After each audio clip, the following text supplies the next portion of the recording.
portos claves do Salnés, e o nome desta comarca naceu da importancia que tiveron ata o século XVIII aquí as salinas, pero a sal deste porto son as súas xentes. Por eso queremos que nos conten as súas historias os mariñeiros e mariñeiras de Portonovo, meus amigos de Salitre e Vento. En Portonovo traballanse prácticamente a totalidade das artes menores: cerco, xeito, miños, nasas. A pesca comparte espazo coa náutica deportiva, conformando un dos portos máis activos do Salnés. A raya é o prato estrela da gastronomía local. A xuventude preocúpase por poñer en valor a cultura mariñeira. Piniña é a peixeira máis simpática.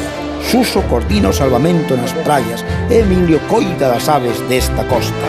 Un mariño singular é Suso Leiro, que navegou por todo o mundo. A sabedoría mariñeira atesoran Manolo da Illa, que naceu en Ons, e Luís, pescador en Portonovo e engraxador na Mercante. E destaca a boa organización e tratamento do peixe que se fai na lonxa. Nos hai 20 anos vendo lonxas que había noutras zonas, noutras comunidades autónomas, sobre todo no Mediterráneo. Vimos ese sistema, tratamos de implantalo aquí e melloralo incluso naquelas, e adaptalo un pouco a nosas formas de vender, non? Cal é exactamente o sistema? É ese tema de cintas, que o peixe vai en cintas? O que cambia con arreglo que era a subasta a voz, que se facía tradicional, que en algunhas partidas si facemos igual, o que cambia é que aí non toca nadie o peixe.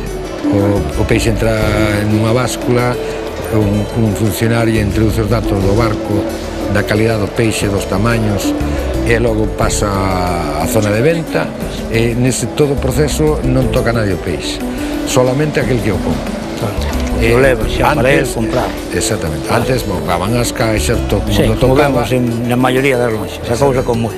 Que pasaba? Que ao final iban a comprar o que menos o tocaba. Entonces todo era perder calidad do peixe. Eso tamén o levou un pouco de traballo nun principio, porque era que o mariñeiro seleccionase ben o peixe, o clasificase ben en tamaños, en frescura, que non mezclase unha cousa con outra. Ao principio era como se facía antigo, como ao final o van a ver, pois xa saben o que hai, non? Tuvemos que clasificalo ben, levounos un pouco de tempo, eles tamén o fixeron ben e viron que o resultado reflejábase despois no precio. Claro, porque eso lle dá máis valor ao peixe e se pode vender un pouco máis caro, non? Que nos compran o peixe noso, sobre todo o máis delicado, o outro non, pero o que é delicado saben que levan unha garantía que dese peixe na caixa que veo desde o barco é a que van a levar ao mercado. E hai un tema moi importante e é esa denominación de peixe de rías, que ten un etiquetado, non? Fálame disso, é moi importante, creo. Nos levábamos anos e tenemos que seguir luchando para identificar nosos produtos. Pesca de rías foi unha idea que está funcionando ben, nos facémoslo exclusivamente con peixe, somos a lonxa de Galicia que máis peixe vende coa marca Pesca de Rías e marcamos peixe a peixe un a un. O Platuxa é un barco que estivo durante moitos anos en activo na pesca en Portonovo. A día de hoxe é unha das embarcacións emblemáticas da Asociación de Amigos da Dorna que preside Anxo.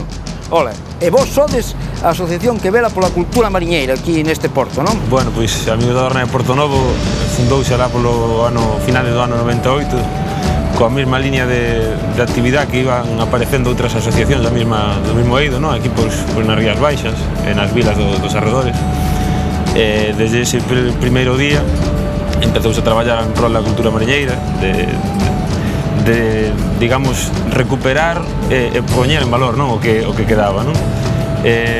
Entonces comenzouse por conseguir unha embarcación e aí empezamos a partir, non? Conseguimos a Dorna Jatiña, que é, digamos que é a embarcación emblemática da asociación, e a partir de aí, pois, máis dornas, este mismo barco que o Platuxa, que nos fixemos con el, era un barco que iba para o desguace, hubo unha serie de contactos e conseguimos facernos con el, non? E agora, pois, estamos mantendo sempre con esa actividade, non? De seguir divulgando e poñer en valor o noso patrimonio.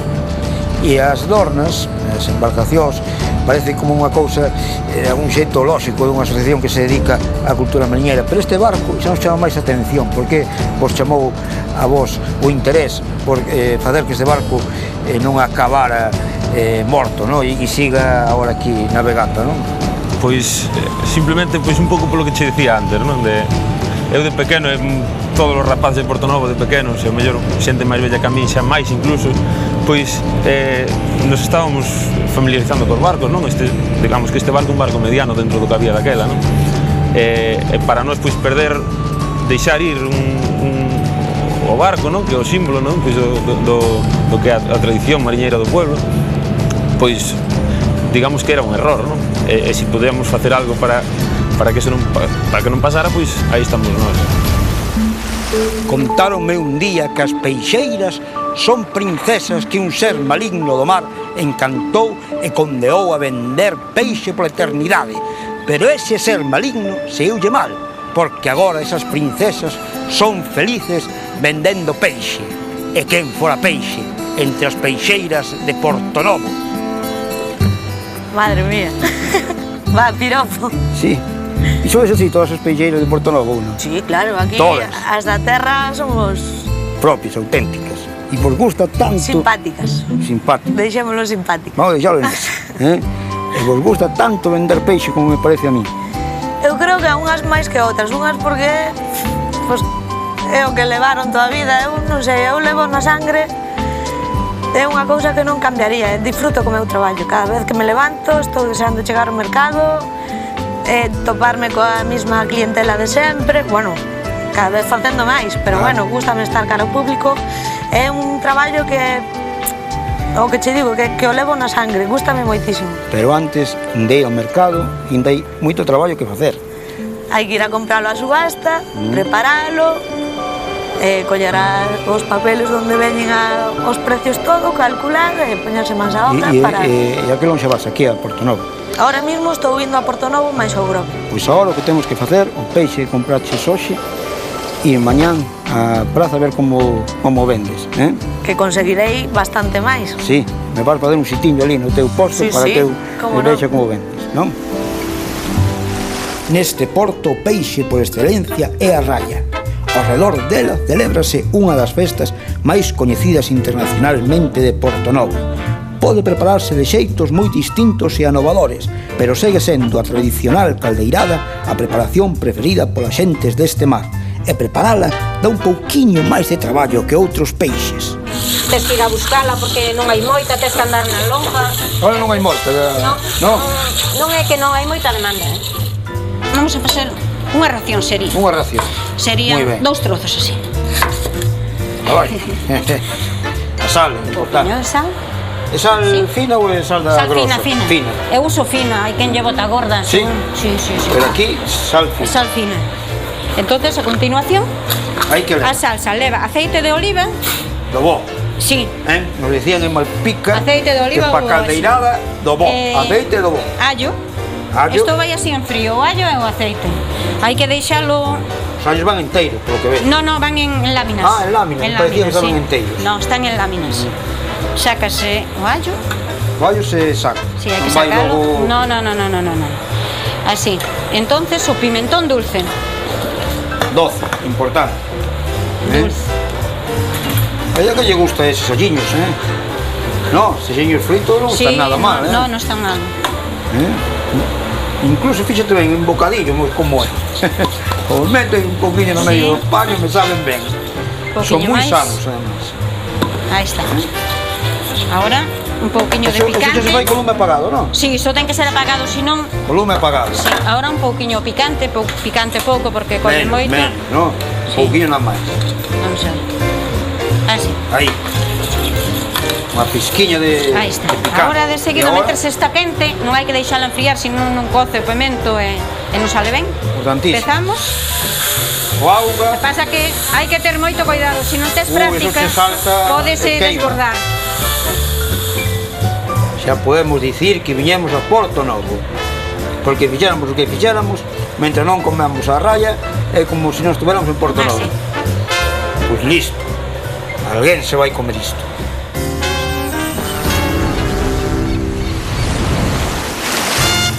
Este é o barco que fai o transporte á Illa de Ons, un territorio mítico nesta costa. Ata os anos 80 do século pasado vivían ali máis de 200 persoas. Manolo é un home que naceu en Ons. Por iso en Portonovo todo o mundo coñece como Manolo da Illa. E daquela vivían 80 tantas familias, bueno, 80 tantas personas vivías. Despois a xente empezou a marchar cando empezou a comprar os barcos. Ali había que facer 2 vidas, porque non se podía, cando era un pouquinho de vento, xa non se podía ter o barco ali. Claro. Ali solamente se tiña cando había calmiña, pero calmiña había un pouco de vento e había que virse para terra. Entón había que deixar a familia ali e había que facer vida aquí. Entón a xente aí decideu coller rumbo, porque eran 2 vidas. E como era a vida realmente ali, non? Porque, ali claro, era unha vida, ás veces, do mar. Eso que nos conta, é difícil vir a terra, ali vivían do mar, claro, outra cousa non hai. Ali outra medio non había. Había que, despois, antes de comprar os barcos, andábase nunhas dorniñas pequenas, nas dorras pequenas. Pero cando había un pouco de vento, xa non se podía ir. Depois, cando trasaron de comprar os barcos, cando empezaron comprando barcos, cando empezaron comprando, xa compraron uns e outros. Pero ali peixe hai, ali é generoso o mar, non? Para eso, peixe misma, peixe ali hai de todo. Que collían ali? Ali depende do que se fora. Cando era daquela que se andaba nas dornas, collíase pulpo máis centola. Ali din que é o mellor do mundo. Sí. O povo dali, sí, é así. E despois, cando se compraron os barcos, pois xa empezou a ir ao Tramallo, Marajota, Robalo, Sarjo, e collíase todo. Pero ali tamén tiñan que traballar a terra, claro. Sí. Sí. Ali traballábanse a terra, plantábanse patatas, millo, o que tiña moitos terrenos, xa traballaba máis, o collía incluso para vender algo, claro. Pero o que tiña pouco, como nós tiñamos pouco, nós solamente para as galiñas e para facer así un bolo que se facía cando se facía o cocido. O que lle gusta realmente é o mar. Sí, o mar. No? Eu, para min, o mar. Un home mariño por completo, non? Eu, polo momento, o mar, hasta que me jubile, se chega lá, non se pode decir nada. Esperemos que sí. A ver. Así que o traballo de mariñeiro para você é a vida, non? É duro, é. É duro, sí. É duro, pero tendolle cariño. Durante os meses de verán, nas zonas costeiras, o traballo dos efectivos de salvamento é fundamental. Trátase de profesionais cualificados, que non só realizan tarefas de socorrismo, senón que están preparados para axudar en calquera tipo de problema que poda surdir nunha praia. Aquí levamos 14 praias. Son 14 praias. Sí, es que temos, hai máis no Concello, pero es que temos abertas son 14 praias, dende Areas ata Lanzada. Supoño que 14 praias necesitan bastante persoal para leválas, non? Cantos sodes traballando? Pois este ano somos traballando 64 socorristas. Más ou menos para repartirnos unha forma equitativa según o tamaño da praia para telas ben cubertas. Socorristas que entendo que non son profesionais, que teñen outros traballos, sino veñen a facer isto. Sí, a maioría deles sí, a maioría son estudiantes e o que fan é buscar un traballo de verán para poder ganar algo para seguir estudiando no inverno. Claro, pero non pode ser calqueira, se precisa unha formación, non? Sí, actualmente todos os que temos ou son técnicos de salvamento acuático ou temos personal tamén sanitario que suelen ser auxiliares de enfermería ou enfermeiras. Son os que están traballando actualmente aquí nas praias. E previamente, como é ese proceso? Contame, previamente que teño que facer un cursiño, como é? Actualmente o que fan un cursiño que sole durar aproximadamente 3 meses. Ahora, dentro de pouco, xa sale unha normativa que van a ser ciclos medios profesionais, entonces van a durar un ano. E depois o que fan... Eso implica unha profesionalización, non? Sí, de feito, o sistema educativo que pretende eso, que todos os traballos acaben tendo unha titulación de formación profesional. Supoño que eso é bo, non? Eso, que opinas ti? Eso...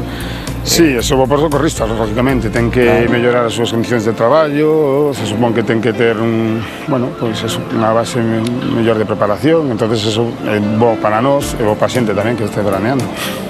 Viviche algunha situación complicada que acabou mal? Sí, aquí, por desgracia, sí. Estas anécdotas temos moitas, non? Pero, bueno, se che digo, foi 2 anos, morreu un home en Montalvo. Estivemos con el 1 hora intentando reanimalo co médico da 061, a ambulancia medicalizada. E a verdade é que o que eu conto aos socorristas moitas veces, non? A propia muller e a propia filla venos a dicir: nunca vin facer tanto pro meu pai. Esa... Sabes que che a sensación de decir, mira, todos os anos que levo aquí traballando merecen a pena solo por isto, non? Hola, que tal? Teño xente aquí primeiro. Dígame. Este home 1 kilo de choco para este home despois. Vamos a poñer nunha bandexiña para que lle vaya máis estirada. Contanos mentres que cousas boas ten para ti este traballo. Cantas cousas boas ten? Sí, que cousas boas ten Pois, por exemplo, que o mandar un mismo non de jefes, eso é o mellor que hai, non ter un horario. Non sei, é que para min todo ten bo, porque eu prácticamente nací neste negocio, é unha cousa que levo na sangre, e que se volvera a nacer, penso que faría mesmo. Sí, sí que che gusta. Admirei sempre moitísimos meus pais o moito que traballaron neste Xa se traballo. dedicaban a vender os peixes, sí? Foi unha cousa que me tirou, que me meteron na sangre, e encantou, e aquí estou.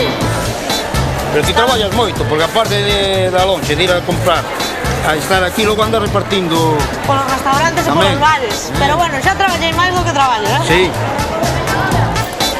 E ora, no verán tedes máis venta, non? Que no inverno, se nota moito, non? O que pasa é que non dá tempo a collerlle o sabor. A ver, máis sobrando. No, bueno, pues nada, te vamos a deixar que sigas aí vendendo, pero non te damos a lata. Pues moi ben, veña. Vale, moitas gracias por todo. Veña, hasta logo. Chao. 2 kilitos. Habitantes destacados desta costa son as aves mariñas, as gaivotas, os charráns, os paíños, os mascatos. O seu control dende un punto de vista ecolóxico é fundamental para a conservación destas aves migratorias. E quen sabe moito disto é Emilio. Hola. Que tal? Como andas? Estás aí mirando gaivotas, non? Que vemos aí, non? Sí, un pouco de todo, distraendo. Sí. Contanos que traballo faz ti con estas aves da costa, pero, bueno, tamén máis do interior, non? Pois eu son anelador de aves, para que non coñeza, pois é un xeito de marcar as aves, temos que capturalas e poñerlle, como se dixéramos, un carné de identidade, non? A partir de aí, pois, o que se fai é facer un seguimento das súas poboacións e recopilar datos, que despois se poden empregar pois, en moitísimas cousas. Cada anel, polo que me dice, é personal para cada ave. Sí, claro, lógicamente. Cada anel é metálico para que dure bastante tempo, van adaptados a cada especie polo seu tamaño e ten un remite da Consellería de Medio Ambiente e ten un número que é único. Incluso en todo o mundo. Cando esa ave aparece en outro lugar, sabe perfectamente onde foi anelada, quen anelou, todo. E que datos importantes sacan a partir dese traballo? Supoño que datos que van en favor de conservación desas aves, claro. Evidentemente. En principio o tema do anelamento pois empezouse para saber que rutas migratorias seguían e todo eso, porque incluso no tema, por exemplo, das anduriñas, antiguamente os romanos pensaban que se enterraban no inverno, chegaba o inverno, que se enterraban nas lagoas e saían para fora, tal. E despois, pois, aproveitas que tes a man a ave na man e podeslle sacar pois datos de sangue para analizar pois desde virus como o tema da gripe aviaria, como temas xenéticos, moitísimos. Vamos a observar aquí estas. Mira, que local ali que vemos un corvo mariño, non é? Sí, tamén, sí, un corvo mariño. Eses están bastante fastidiados últimamente a partir antes do Prestige, o número de parellas en toda Galicia era dunhas 2.000 e agora xa baixaron a 1.000. Pues moitas grazas, Emilio, por contarnos estas cousas. Amar o mar ata o punto de converterse nun navegante solitario é o que fixo Su Soleiro, navegante ata latitudes como Groenlandia, a Patagonia, Brasil ou Terranova, nunha experiencia íntima, só fronte á inmensidade do océano e os seus insondables misterios. Pero algo que descubriu é que non hai mar como da ría de Pontevedra. Cando entras en outros mares, concretamente no Ártico, outros peligros que pa nós, os gallegos, non son comuns, que son os témpanos de xeo e os grandes icebergs que te comen. Claro. E o único que sintes en ese momento é unha sensación de, eu quería che dicir, de tolo, ou de agotado, ou de fracasado. Temblas moitos días de medo, pero de medo, de medo. Sí. Cando ven un temporal, eso é incontable, porque o mar é tan fuerte, tan violento, que nunca naide pode dicir que xa conoce e domina este gran foco de enerxía que é o vento. Claro, e máis estás ali só, sin que ninguén te poda acudir, ti, que a tua habilidade co teu barco é a única forma de superar iso, non? O estar solo, esa é unha condición especial que hai na que reunir. Non todas as persoas teñen ese aguante. Claro. Son condicións moi especiales. Tens que ter unha preparación física, nacer deportista, non fumar nin beber, ter unha gran resistencia psíquica. Tens que ter, moitas veces botas 3 e 4 días de pé sin poder beber e comer. E que mar foi o que máis te impresionou cando veche por aí? Todos. Este onde estamos. E despois cruzar o Estreito de Magallanes, eso foi tremendo, eso é terrible. E neste barquiño no que estamos agora, foi, non? En este veleriño finese de 8 metros e medio, que a verdad xa ten como se lle dira dúas veces a volta ao mundo. Sí? Ten máis de 40.000 millas. A volta ao mundo son 21.000 millas de recorrido. Sempre prestamos atención ao que nos contan os vellos mariñeiros. Somos aprendices maravillados. Queremos aprender o verdadeiro amor que encerran os seus relatos de toda unha vida mollada en salitre. E fun pa mar aos 12 anos. Sacarme da escuela o meu pai, porque había que axudar. Total, ao final, daquela non ganábamos os rapaces, porque os rapaces chamábamos os rapaces do barco, non? Que eran, claro. Os rapaces eran para lavar o barco, cando se manchaba con pescado e eso, pois a xente, os tripulantes iban para a casa e os rapaces tiñamos que quedar a lavar o barco. E logo no 64, vendín o barco no 63, no 64 coñi marchei para Holanda. A Holanda? Sí, vamos para Holanda, sí, daqui emigrábamos para Holanda. Ali embarcábamos, pues, embarcaronse en barcos holandeses, en barcos noruegos, en barcos alemáns, no que cuadraba. Porque que eran pesca ou mercantes? No, mercantes, sí. Ali todo era mercante, sí. Nun viaxe salimos o 29 de Navidad, o sea, de Ano Novo, claro, faltaban 2 días para Ano Novo. Salimos de Algeciras cargado de gasolina para Puerto Rico. Ao chegar a Puerto Rico, despois de atracar, de amarrar, estábamos traballando na máquina e veu o Caldereta, dice: Luis, que vayas ao puente, asunto ao capitán, quero falar contigo. Mire, tuvimos un telegrama que se le ha muerto una hija.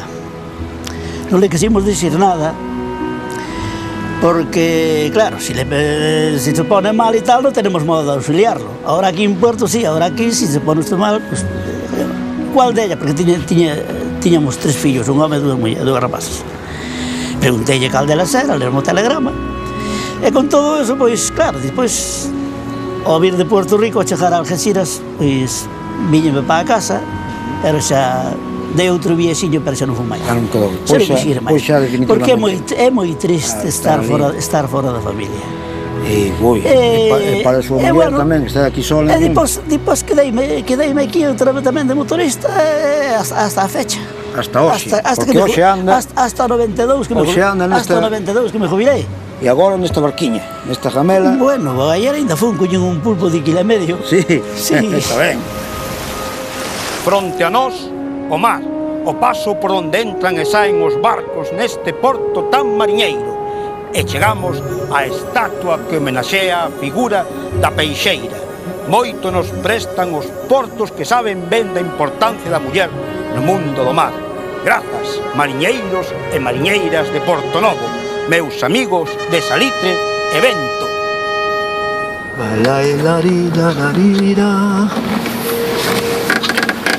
Tira do chicote, aguanta do seno, larga as de guía, que vamos pro mar.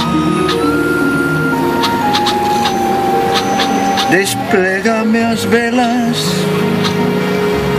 lárgame as escotas, cóceme 3 rizos para bolinar.